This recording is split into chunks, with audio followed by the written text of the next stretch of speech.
Hey, what's up, guys?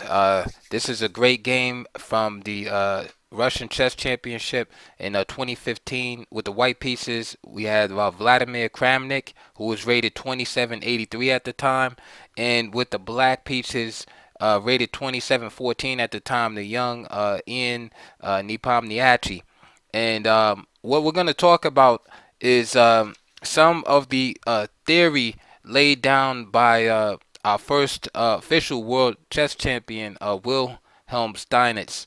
And I'm going to try to make this game as quick as possible, but also try to be concise with it. So, a real quick rundown of the theory of Steinitz is basically, he says at the beginning of the game, the forces right stand in equilibrium, right? In other words, the position is just plain equal, right? And that correct play from both sides will maintain this equality, and the game will eventually be drawn. Okay, so therefore, a player can really only win if one of the players makes an error. Okay, so a mistake always has to be made, right? That seems like common sense, but at the time, it was groundbreaking. Okay, so here's where it gets important. Now, as long as equality is maintained, an attack, however skillful, cannot win against correct defense. Okay, again, it seems like it's common sense, but at the time his theories were being formulated, players played in an aggressive, romantic, attacking style, and basically they thought in that time, in the 1800s, in the Romantic era, that basically that if someone just willed themselves, enough and concentrated hard enough that they could just create a winning position, right? Just out of just whip up an attack, so to speak, create a winning position out of nowhere.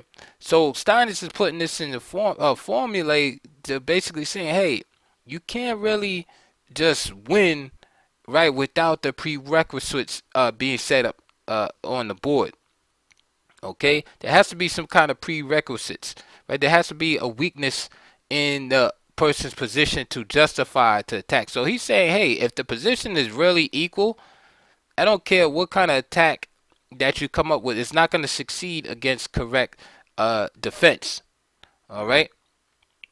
And he's saying that the defense is eventually gonna, cause the opponent to have to, withdraw or regroup the attacking pieces. Okay, and while the attacker has to, retreat, then he is going to, suffer a disadvantage as a result of a premature attack.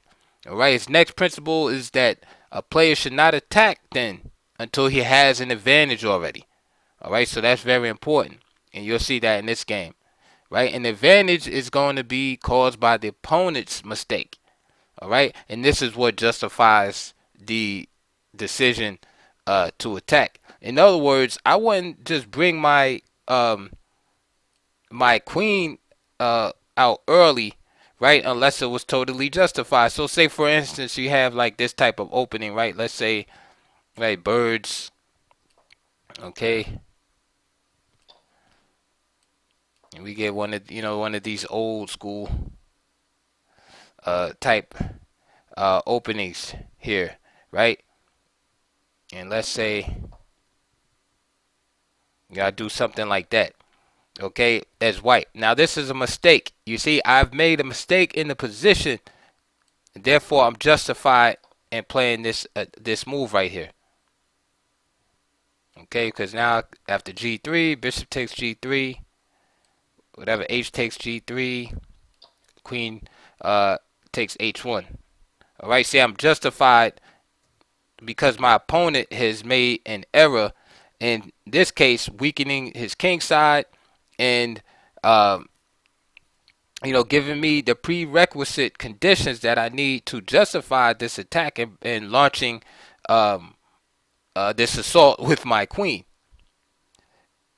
All right, now if this error wasn't made, then I wouldn't be justified in doing such a move like that. Okay, so for example, let's just look at this real quick. And like I said, don't worry, this will be super brief. But let's say, for instance, I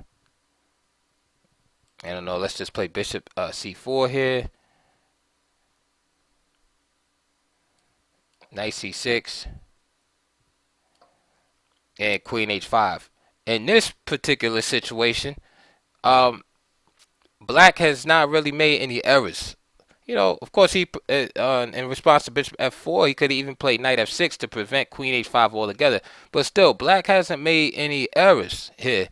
So this attack is not really justified by white, this early checkmating scenario. And then, of course, it's well known black can play queen e7, but g6 is known, and he can actually start driving black, white back.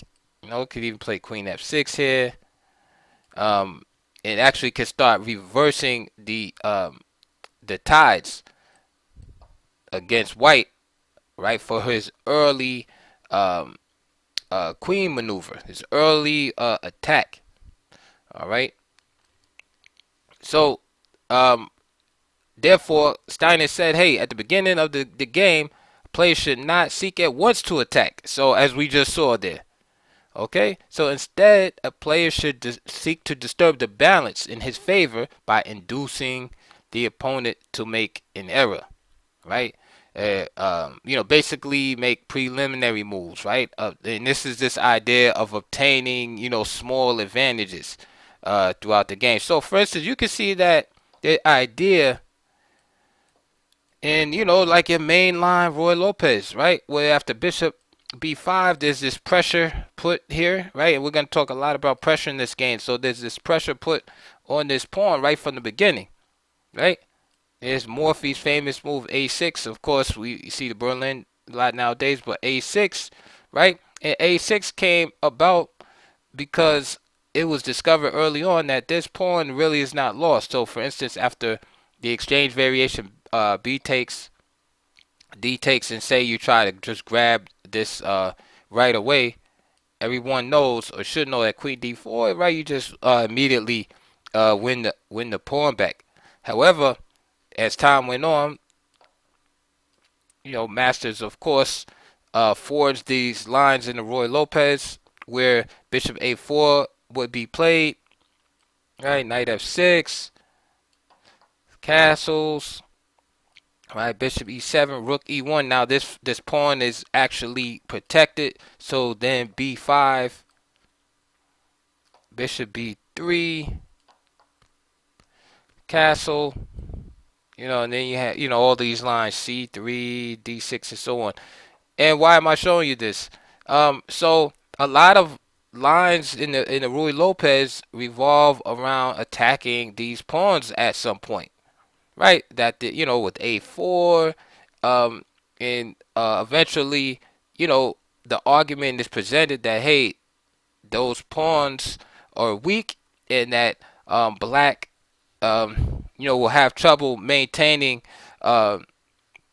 his hold, even though he's advanced the pawns on the queen side.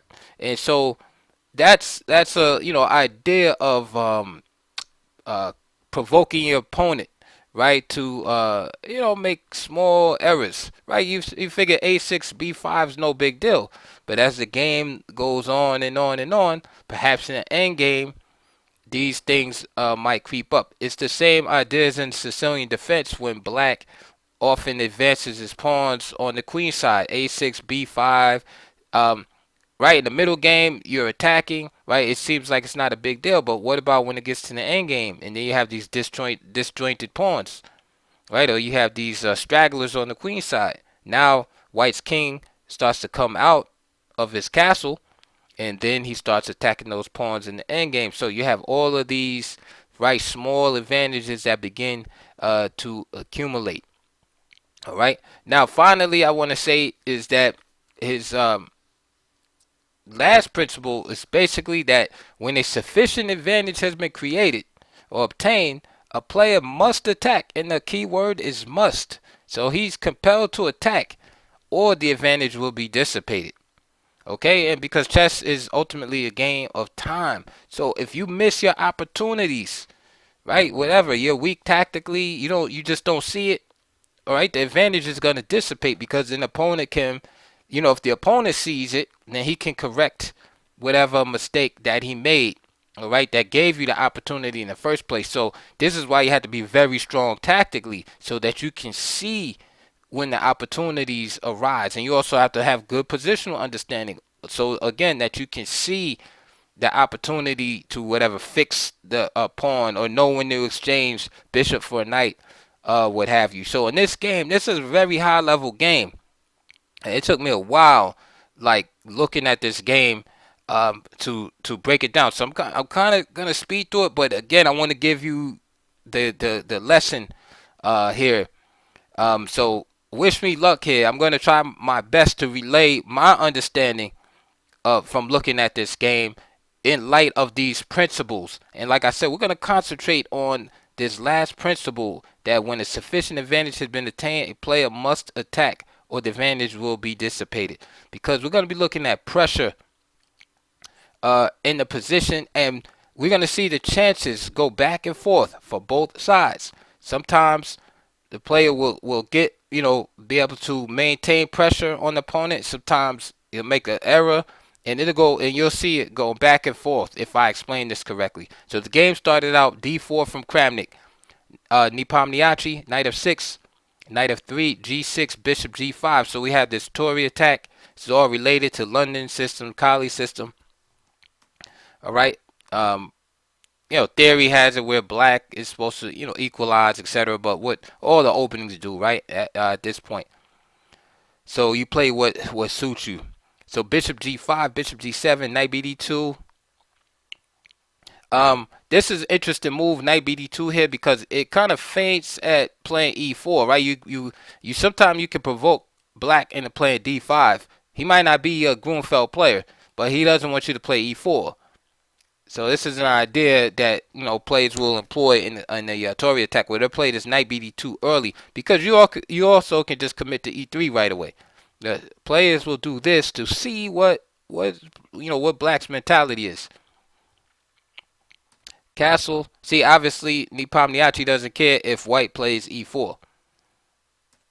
So Kramnik plays e3, d6, c3. So you had this typical setup, like I said, related to the Kali system, London system, right? The only difference, right, is that the London system, the bishop would be here, Tory is here, putting more pressure on the black king side. Knight bd7, bishop d3, e5, castles, h6. Again, we're speeding through this opening. Bishop h4, queen e8, getting out of the pin, and also there's ideas of playing e4. All right. So here's this idea on the board of black to play e4. So either white can play e4 here, or he could try to maintain the tension by playing queen c2, because queen c2 prevents e4 for the time being. Instead, Kramnik decides to play e4 himself, and now b6 is played with the idea of putting more pressure on the center by putting the bishop on a b7. Now, here is our first instance where white has some opportunity, right, to create a small advantage in the position. Okay? And if you glance at the position, like, what would you do here? What would you be thinking? Okay, I'm not going to take too long. I'll just give it to you. So here, Kramnik played the move rook e1. Okay, is it a losing move? Of course not. However, does it create pressure in the position? Right? Are you putting any pressure on the opponent? And this is what was great about Bobby Fischer, is the pressure.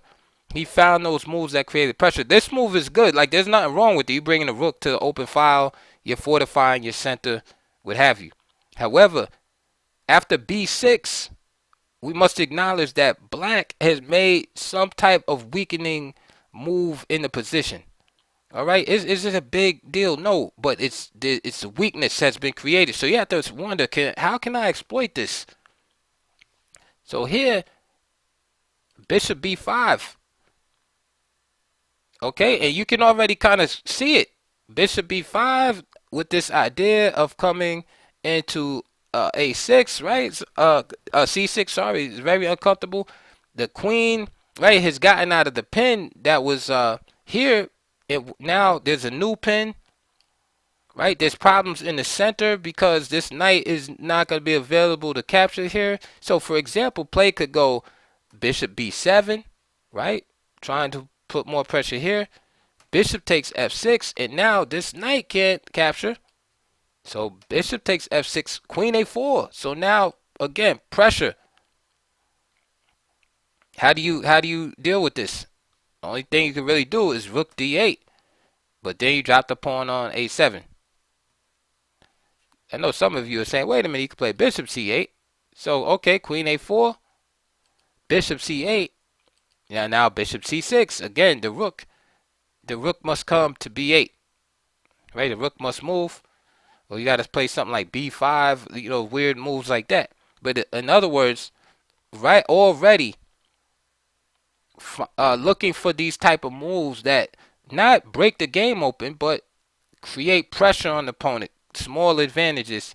You can see already that this move right here uh, gives black already something to worry about. Now, instead of bishop b7, which is obviously incorrect, he would have to try something maybe like rook b8 or queen e7, right? Getting out of that pin but moving back into the other pin. The point is that no matter what, he has to give up this diagonal to white. Eventually, black will, put himself in the position. Perhaps he'll play rook b8 or something like that and trade off these bishops. However, with the fianchetto bishop gone, white will be left with weakness around the light squares. Okay, so moving on from that. So there's your first example of what I'm talking about is putting the pressure, right? Attack or the advantage will disappear. This is an example of that. So the game went on. Rook e1. So Kramnik did not attack there, or he didn't see the attack, whatever the opportunity. So rook e1 was played. So now the advantage disappears, right? The opportunity for initiative disappears. Bishop b7 now, right there. Now that whole idea is gone now. Game continued. a4. Good move. Again, we see this a lot in fianchetto positions. The idea of a4, a5, either the exchange here or cramp the position with a6, usually on the table, right? So again, if we were able to give white some extra moves, he would play a5, right?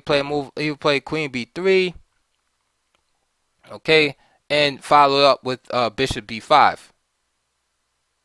All right, and for example, if a6, and you had the same scenario again, bishop takes f6, bishop takes queen d7, d takes, right? Clarifying the center, and then a takes b6. All right. So with the idea of a5, right, putting this pressure on the position, right? A4 was a good move. So Nepomniachtchi plays a5. He wants to stop that.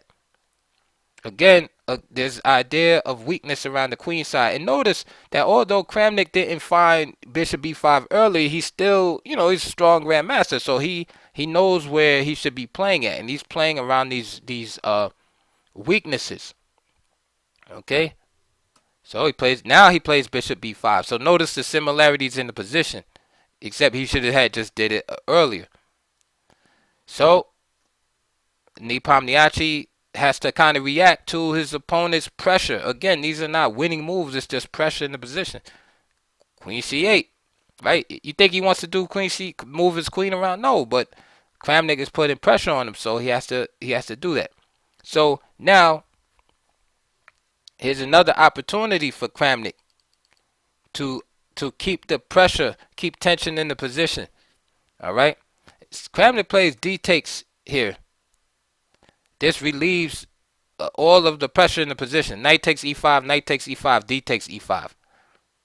This relieves all of the pressure in the position. So positionally, this is like is weak. After queen c8, he should have kept the tension. Because listen, if you can't resolve the position in a favorable manner for yourself, right? Don't resolve it in a favorable manner for your opponent. And this is what Kramnik did. In other words, the position is not comfortable for black at this point, right? White having more space, white having pressure on the position, right? Although it's white is not making he can't win the game at this point. White still has constructive moves in the position that he can do to make progress, because after all, white would love it if black gave up the center completely in exchange on d4. So why not keep the tension there and keep putting pressure in the position? So for example, bishop b5, queen c8, queen c2, right? So you're fortifying the e pawn. You're putting the rooks to your idea is the connector rooks. So for example, giving white more moves, he would play rook a d1, for instance. Now everybody's developed. Then he would play knight c4, putting more pressure on the e pawn. Remember, you want to force black to exchange here. Okay, if black doesn't exchange, then you're able to take here because you have too much firepower. That's what you want to do. And this will be good for white. White will be practically winning after say rook e8 here. Again, because of all of the pins. See how this rook walks right into the pin of this bishop. So what happened is it seemed like Kramnik might have ran low on ideas, and he just clarifies the position, and this helps Nepomniachtchi out, right? There's no pins now. He trades off pieces, right? He alleviates himself. Knight takes, and look at the difference. So now Kramnik plays f3. And we kind of start over, right? Because the players, have to try to get the initiative, try to get the little advantages again, right? So Kramnik had some opportunities, but he lost not lost, but he kind of gave up the opportunities there. So we saw two opportunities. One was, like I said, with queen c2, rook d1, just keeping, the tension in the position. The other one was bishop b5 earlier. So we go on. Rook d8. Queen c2, and now queen e6, right? And we see that black is getting kind of comfortable here.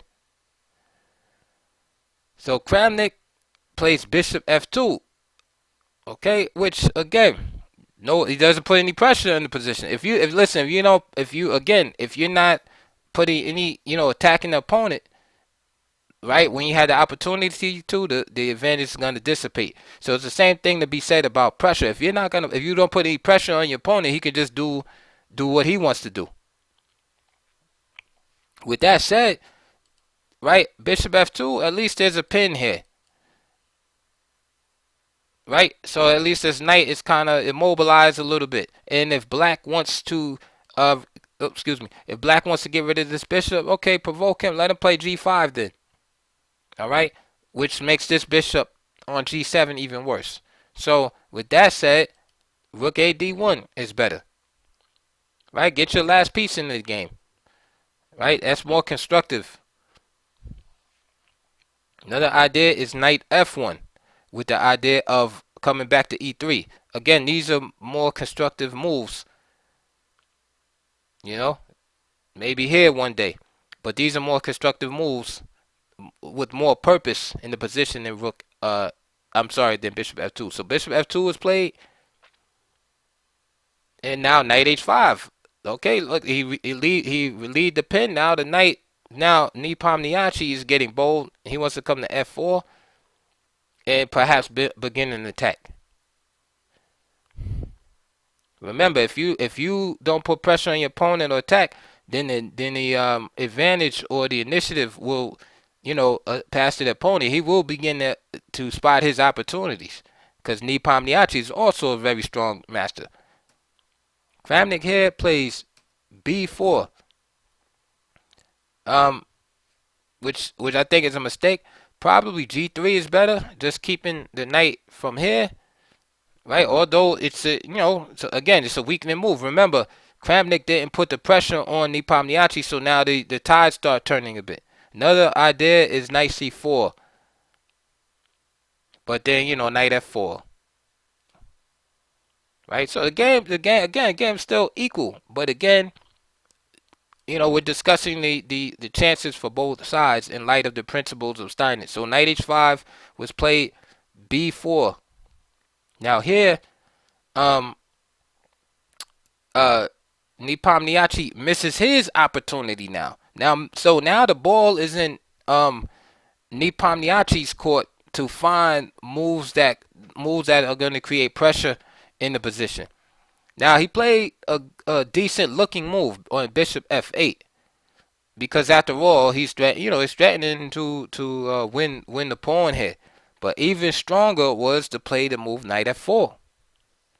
And what's the idea behind knight f4? Well, it's to attack white on the queen side. So if black has a few moves in a row, I'll give it to him right now. He will play queen e7.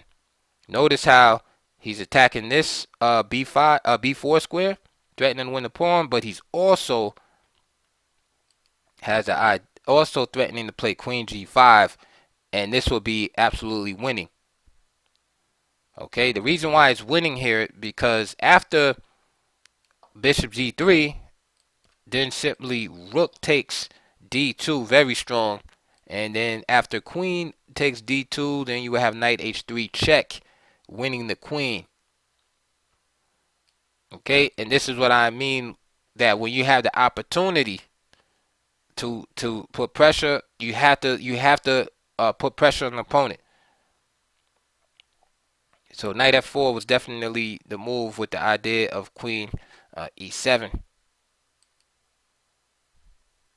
So after knight f4, it would have been, the onus would have been on white, of course, to find the correct move to avoid that fiasco of queen e7, queen g5. So after knight f4, for example, Kramnik's best move would have been to remove this knight, which would have been captured by the rook, with a move like b3. Knight b3, for example. And then perhaps play could have continued, takes, but again, pressure, queen e7, right? And notice how queen e7 attacking the pawn here, and still with this idea. Let's go back to the game. So knight f4 was not played. Bishop f8 was played. Again, it's a decent attacking move. It's hard to knock it, right? The bishop is already bad behind this e pawn, so it looks good. He's attacking and he's bringing the bishop into the game. I mean, what more can you ask for? Kramnik just simply played rook eb1. Right now, notice the difference. Kramnik is now reacting to Nepomniachtchi's moves.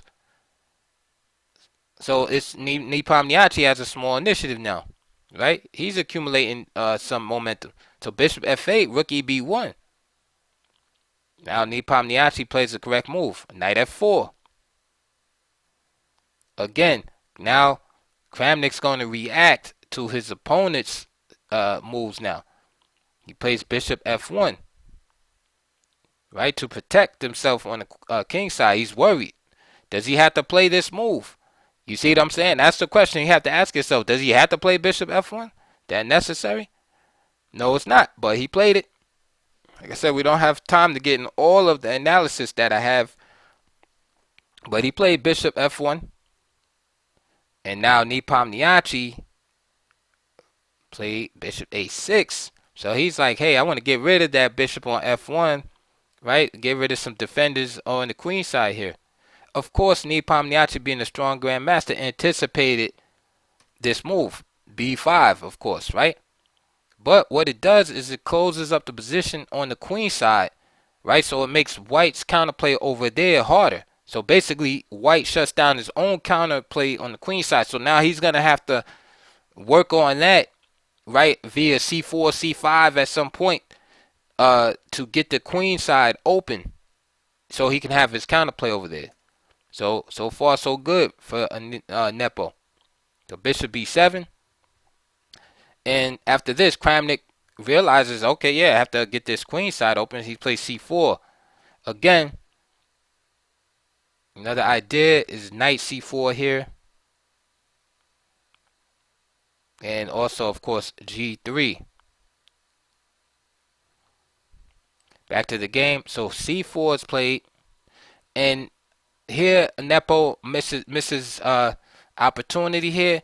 And the thing is, I can't knock him because he's playing moves with threats. So obviously his mind is in the right place. It's just that he didn't determine which move was the absolute best move. And of course, with hindsight, I can analyze and say, oh, he should have played this and that. But I can see his mind is in the right place. He played bishop b4 here. Again, this bishop has improved itself from being g7 in the game. He has the threat. Okay, so it's like, again, what could be better than that? Well, queen f6, good move here. Again, with the same idea of attacking on the queen side. Knight b3. Remember that idea I showed you earlier with the rook sacking. But knight b3 also, besides protecting the knight, of course, from the exchange sack, it also helps break through here, because white must break through on the queen side. That's where his counterplay is. All right. And playing b5 kind of slowed things down a little bit, but he wanted to preserve his bishop on f1. Okay, so this will be the idea here for black. Going back, he did not play queen f6. Nepo played bishop b4. So again, c4, bishop b4. So we have this threat here. And sorry about that. So Kramnik made a very powerful decision here. Remember what I told you. He has to get that queen. He has to get the queen side open. All right, so he's gonna take a chance here. The proper move probably is just knight b3. But even here, if knight b3, Nepo's gonna shut everything down on the queen side and play c5. Okay, and then if Kramnik tries to force everything open, b takes c6, then just queen takes c6. And again, it's very difficult to make any progress for white on the queen side, and his pieces are kind of built up over there on the queen side in vain, because he not going to be able to really do anything.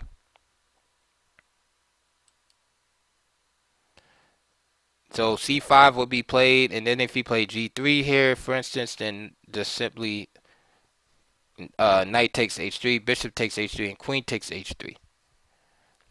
Then white would have to play a move like rook d1. And again, like, you know, is white lost here? No, but black is a little bit better at this point.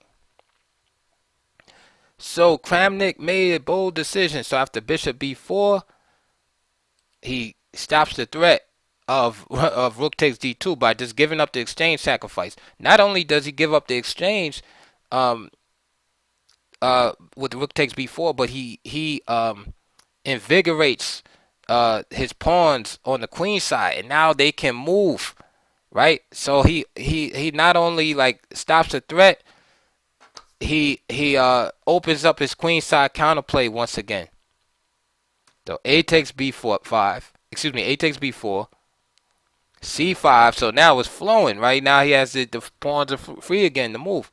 c5. So now it's up to Nepomniachtchi to find the accurate continuation. All right? Because Kramnik's move is not entirely sound, but it's very strong. Okay? So Nepomniachtchi has to solve this puzzle. And again, remember Steinitz theory. When a sufficient advantage has been attained, a player must attack, or the advantage will be dissipated. Here is that moment.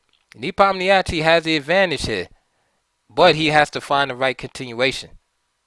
The right continuation here is Queen E7. Again, with the same idea of attacking on the king side.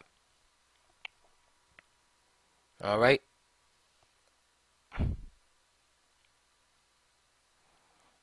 What's the idea behind Queen E7? Okay, so again, I'm going to give black a few moves in a row so that you can see. So after Queen E7, if black can move again, you play Knight H3, check. And the same idea, right? The king can't move because the bishop on F2 will be hanging. So he has to capture. G takes H3, then Queen G5 check will follow up again with this double attack on this knight. King is in check, so bishop G3, rook D2. Okay, that's the idea. Again, on Queen E7, if Knight C4, then just simply B takes C5. Here.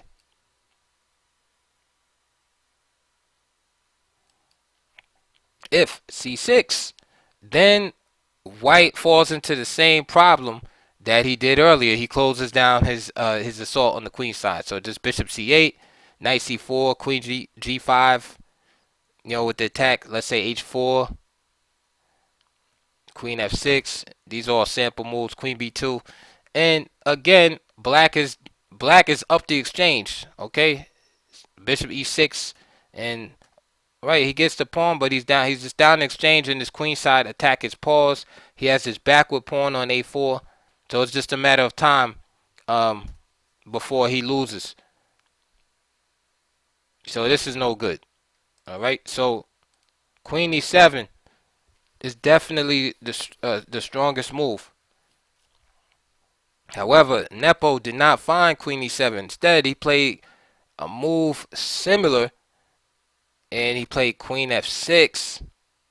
Again, Nepo's not losing. However, does he have the right now to attack? Right? Has he obtained has he lost the advantage? Right? Has he lost the authority to be able to attack? Right? He doesn't have that advantage anymore. That small advantage that he had when Kramnik gave up the exchange, and that's the thing. He lost the small advantage, because that's what it's about, accumulating small advantages. So he lost that, because after Queen F6, Kramnik is able to do what he wants to do. He just simply plays Knight C4. Okay? Now, I showed you the variation after Queen E7. Notice Knight C4 doesn't work because the queen is putting pressure on C5. So, sorry about that. So he could just simply capture the pawn, because the knight would be blocking the action of this queen. So if the queen is in the right spot, this takes away a move from white. However, with the queen on F6, there's no pressure here. So Kramnik is just able to play Knight C4. And now on B takes C5, Kramnik's pieces start to come to life here. And of course, after Knight C4, let me show you white's idea, of course, is just to take. C takes, takes, and takes. So black has to act. Now, after B takes C5, B takes C5, and now he's going to pick up this pawn also. All right, so this is what gives life to Kramnik's idea with the giving up the exchange. Knight E6, bishop takes B4, Knight D4. So we can still see that the battle, right, for the advantage, right, for these small advantages is still taking place. Queen C3, and now bishop to C8. Now here Kramnik has a chance to advance the pawn. He could play A5 here. Good move. He did not. He played bishop A5 instead. Okay, he's putting more pressure here. Queen e7. So now the queen goes to the correct square. A little too late. He goes to protect this pawn. Another idea is rook d7. And let's say, for example, knight e3, queen g5.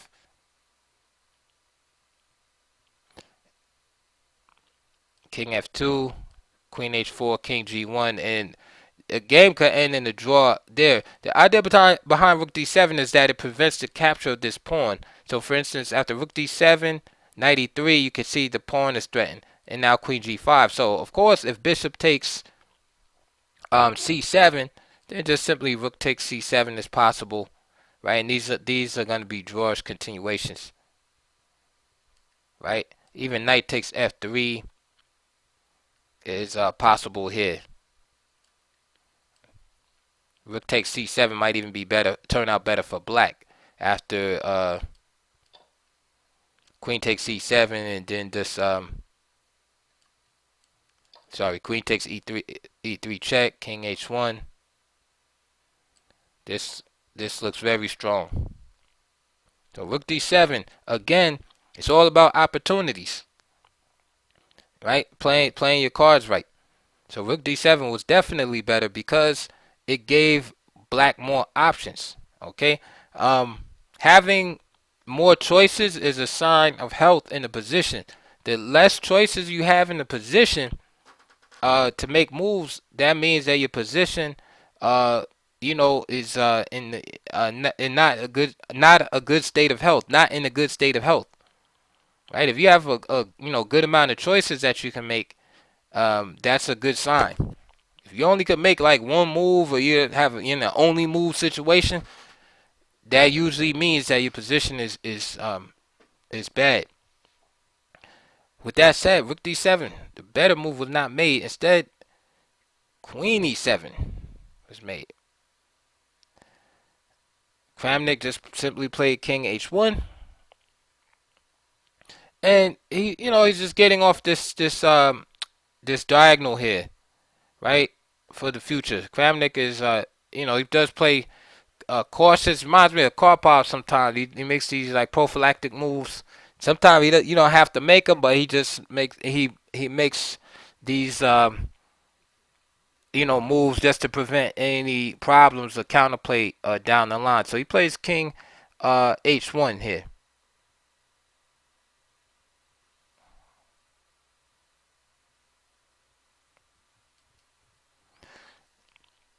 And this would be black's idea. So here's queen e7. Let's say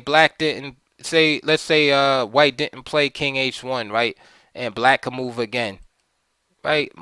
This is what I'm talking about. So like bishop e6, and his idea would be black's idea that is would bishop takes c4, b takes c4, and then rook takes a5, queen takes a5, and queen c5, attacking the bishop and threatening discover check against the king here. So these are the type of ideas that white is preventing by playing king h1. So after queen e7, king h1. Nepo played bishop b7, which again doesn't really put any pressure on the opponent. At this point, white is starting to obtain initiative, and black has some weaknesses in the position that he should address. One of them, for instance, is this pawn right here is not protected. No, perhaps it's a good time to play a move like king a7. Let's get off the diagonal. Perhaps even move this rook over to e8, right? Fortifying this pawn and getting out of this pin from this bishop. Those are two good, useful moves in this type of position. Instead, Nepo played a natural-looking move, bishop b7. Okay, he's connecting the rooks. However, Kramnik played the move bishop b4. Okay, and attacking the queen, and it gives opportunity to push the a5 pawn. Nepo played queen e6 at the time. And it's a move that really doesn't do anything. It's just a totally defensive move. Again, his best bet would have maybe been a move like queen g5. He's still in trouble, but it's not a totally defensive move. There's some poison in there. Queen e6, there's really no poison in the move. It's purely defensive. Here, Kramnik plays knight a5. Right, he's attacking his bishop. Even stronger probably is just knight e3. Again, keeping this a file open so that he can play a5. He plays knight a5, queen b6. Again, notice the usefulness of the move earlier of king to h1. Knight c4. Again, knight takes b7, queen takes b7, a5 is good. Kramnik plays knight c4. He repeats the position a little bit. Now he plays rook c1, so he puts more pressure here. This pawn.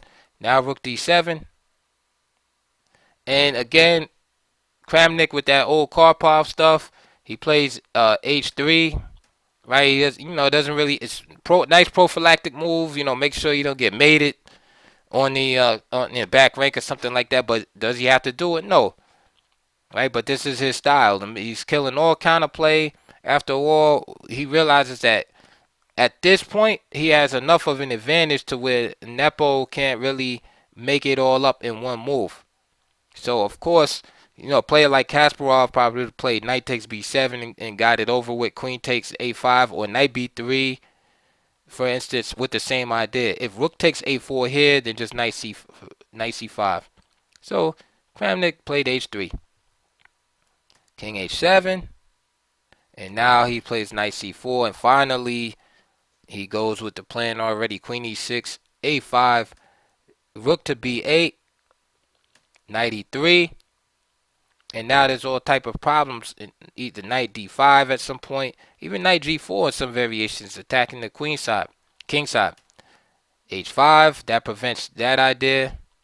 a6, bishop a8. And so you can see at this point, white has accumulated his advantage to the degree where he can really start putting the pressure on black. Even with that said, he doesn't find all the correct moves. He plays queen c5 here. Good idea. But he probably could have just went with bishop c4 right away. Right? Queen e8, for example, a7, rook c8, knight d5.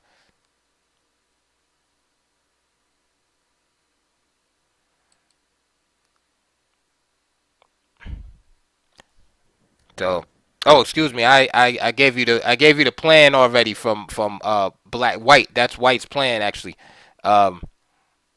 What happened actually is Nepo made a mistake after queen c5. So queen c5 was played. This is again, white could have just played a7 here.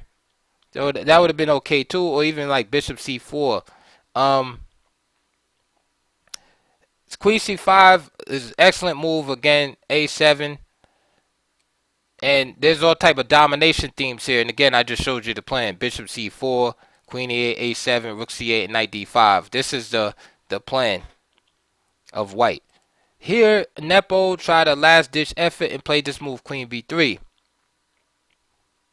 And this really sinks the nail into the coffin, because after bishop c3, the Nepo has no choice but to retreat because the queen is trapped. Right? He can't take this pawn. And he plays queen e6. So that's a big waste of time, and this just allows Kramnik to march on. So the idea here is, again, if you give white another move, bishop c4, queen a4, rook a1, and you can see the queen is trapped. So if he does that, rook takes b5, bishop takes b5, and black winds up losing the piece as a result. So bishop c3, queen e6, and now bishop c4, queen f6, and Kramnik decides to get rid of this knight. Bishop takes d4, hops into d5, queen h8, Rook D1, and this is just real simple chess right now. No real commentary needed. As the advantage is accumulated to the level where Kramnik is just, clearly winning to most people now. Queen A1, and again, you can see the usefulness, right, of this move H3 earlier, right? Or if he wanted to, he could just play King H2. Instead, he plays Queen G1. Okay, Kramnik style. King takes G1, King G7, and now Rook A3, F5, A7, Rook B7, Rook A6, and White's idea here is just to play E5, E6 here. So Rook A6, F takes E4, F takes E7, and now Rook F7. Of course, he can't stop the idea of E5, E6. So C6, and just Knight B6, very strong. And after Knight B6, attacking the bishop right here, and also attacking the rook here. So Rook, he plays Rook F E7, and Kramnik again playing like he does. He plays B takes C6. Of course, he could have just captured this the bishop, right? He plays B takes C6, Rook takes A7, and now he captures the bishop. Lady Knight takes A8, and Nepomniachtchi resigned. Reason why is because White is gonna queen, or at least Black is gonna lose his pieces in stopping the queen. So say Rook takes A5, for instance, and then C7. There's really no way to stop that without giving up the Rook. Other idea is after Knight takes A8, Rook takes, B takes, and let's say Rook A7, then just simply Bishop to B7. In this same line, you don't even have to play Bishop B7. You could just play C7 and just give up one of the pieces. It doesn't matter. Obviously, if he takes the Rook, then the pawn is going to queen. If he takes the Knight, the queen anyway, and then you lose the Rook as stated.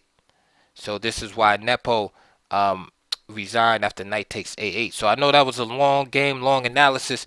It was just I was trying to get the point across about pressure in the position, always looking to pressure your opponent, and it's not just about tactical sequences or creating threats in the position, but just positional, putting positional pressure on your opponent. We had, I wanted to go through instances on both sides to show you that there's opportunities that even without direct threats, there were positional nuances whereby each player had their opportunities to grab a hold of the initiative and control the game at certain points. So, for instance, we had a move 11, Bishop B5, that I was telling you about. This idea of getting in here, attacking his rook. I told you about how Kramnik released the tension earlier, so he basically gave up whatever advantage that he was accumulating, right? Kind of started from scratch. When he could play Queen C2, Rook A D1, Knight C4, put pressure again on the position. Later on, when Nepo had his chances, and he played bishop, the bishop to, where was it? Yeah, bishop to F8. Right, instead of just move Knight F4 and going for his attack on the queen side. And then again, even after Kramnik gave up the exchange, he had this choice between Queen E7 and Queen F6, and you saw how Queen E7 puts all type of pressure on the position. Right, it puts pressure and threatens. Right, I showed you the idea behind Queen E7 there, because the major problem in this position for White is this Knight. Queen f6 allowed the knight to jump into c4 and be safe. Queen e7 doesn't allow the knight to jump into c4, because if he jumps into c4, he just drops a pawn. Therefore, he has to do something more passive. Move like rook a2, for example, or g3. You know, he has to do these kind of moves, weaken himself a little bit, and the game will continue.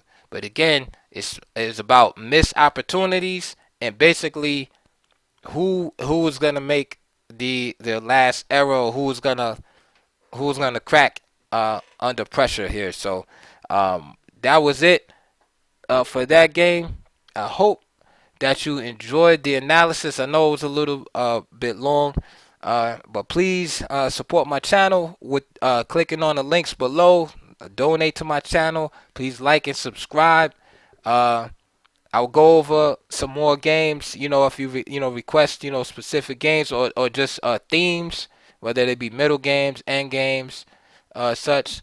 I can't do openings, but everybody does openings. Like, I really try to get deep into the understanding of chess, so that's why these videos are a little longer, because these are the principles that you got to dig out, and that will really get you over that 2000 level. I don't know what your rating is, of course, if you're 2200, 2000, but I know what it takes, right, to get past 2000. I know I could get you the master. Like, I know because I know from my personal experience what works. I can't get you the grandmaster. I'm not a grandmaster, so I can't tell you what unless I actually been there myself. I can't get you 15, 16, 17, 18, 1900, 2000, 2100. I could get you there. Can I get you to 2500? I don't know. 2400? I don't know. But like I said, these principles are very important to learn, and you can use them in any position. It doesn't matter what position it is. You can use it in any position. Remember that. It's not about like learning the opening and this and that. It's being strong, very strong tactically, and keeping the eye open for opportunities, because that's what this game was about. It doesn't matter if it was a Tory attack, a Kali system, whatever. It was about being alert for opportunities. And we saw even the great Vladimir Kramnik missing several opportunities. We also saw him taking chances. Also, we saw Nepo having opportunities, missing opportunities, right? And again, that back and forth took place, and in this particular day, it was Kramnik who was able to win. Right, the chess guys rewarded him with his boldness of play, with the exchange sacrifice. So again, that is it for this video. I want to thank you guys for listening and supporting the channel, and I'll see you guys on the next video.